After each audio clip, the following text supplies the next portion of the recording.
Hello guys, welcome to my YouTube channel guys. आप सभी को स्वागत है मेरे चैनल में। तो आज हम इस चैनल में बताएंगे कि कल जो डे वन का जो मैच था वेस्ट इंडीज़ और स्कॉटलैंड के बीच में, उसके रिगार्डिंग हम लोग बात करेंगे। चलिए इस बारे में बात करते हैं कि कल क्या हुआ खेल में। और मैं जैसे कि रिव्यू में बोला था आपको कि कल एक रोमांचकर मैच देखने के लिए हमें मिलेगा। स्कॉटलैंड कहीं ना कहीं वो दावेदारी पेश करेगा, तो ऐसा ही हमें देखने के लिए मिला। इसमें बहुत अच्छे से जैसे लग रहा था कि स्कॉटलैंड आसानी से ही मैच जीत जाएगा, कि ना उस कदर में आकर पहुंच चुका था, लेकिन वो हो नहीं पाया। तो चलिए गाइस शुरू करते हैं। जैसे कि कल दोपहर का मैच था, ईडन गार्डन में मैच था। तो स्कॉटलैंड ने टॉस विन करा और विन करके आमंत्रित किया वेस्ट इंडीज़ को बैटिंग करने के लिए, लेकिन स्कॉटलैंड जैसे कि शुरुआत उनका हुआ तो लग रहा था कहीं ना कहीं वो जकड़ में ले रहा है वेस्ट इंडीज़ को, लेकिन वेस्ट इंडीज़ का विकेट जल्दी नहीं गिरा था। लेकिन फिर भी जो जिस तरह सा वो खेल रहे थे, उससे देख कर नहीं लग रहा था कि कैरेबियन बैट्समैन खेल रहे हैं।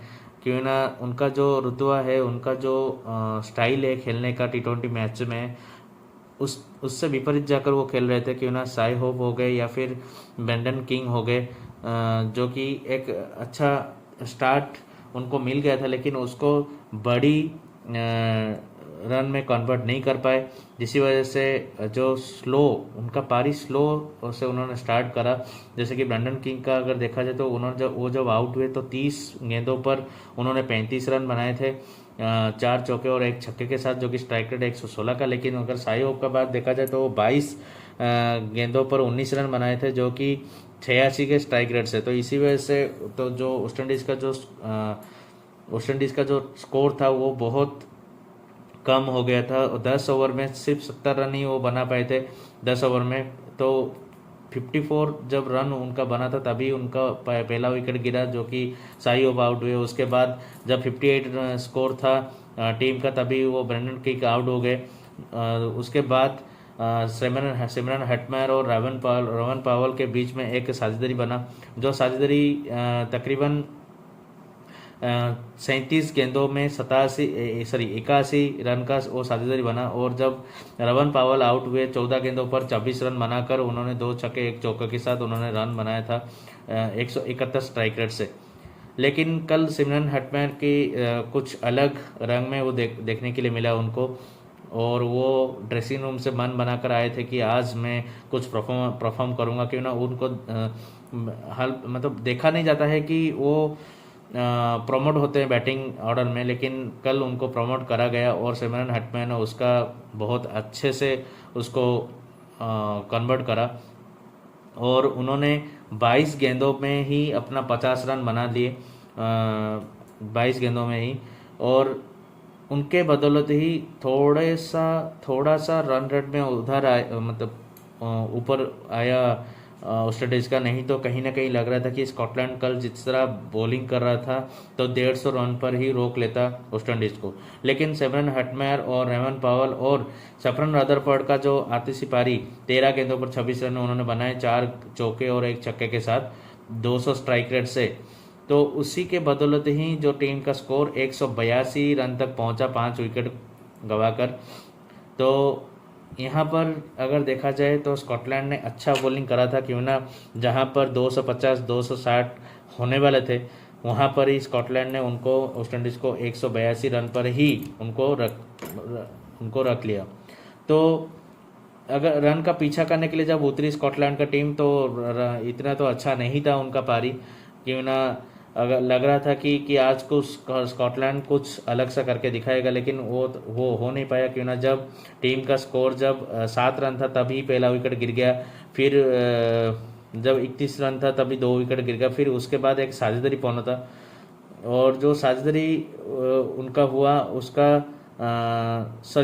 उसके बाद फिर टॉम ब्रूस और बिनिंगटन के बीच एक साझेदारी बना, जो कि 78 रन का।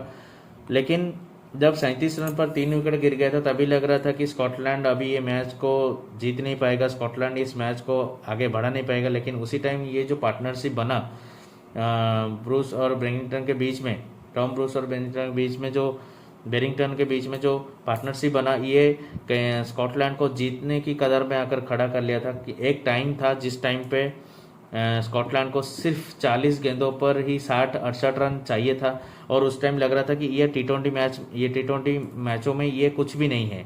लेकिन कहीं ना कहीं हमें देखने के लिए मिला, वेस्ट इंडीज़ का जो पलटवार वो हमें देखने के लिए मिला, जब टॉम ब्रूस जब बेरिंगटन जो कैप्टन है स्कॉटलैंड का, उन्होंने 24 गेंदों पर एक अच्छा पारी खेला, 42 रन का पारी खेला 175 स्ट्राइक रेट से। उस पारी में दो छक्के और 3 चौके भी उसमें शामिल थे।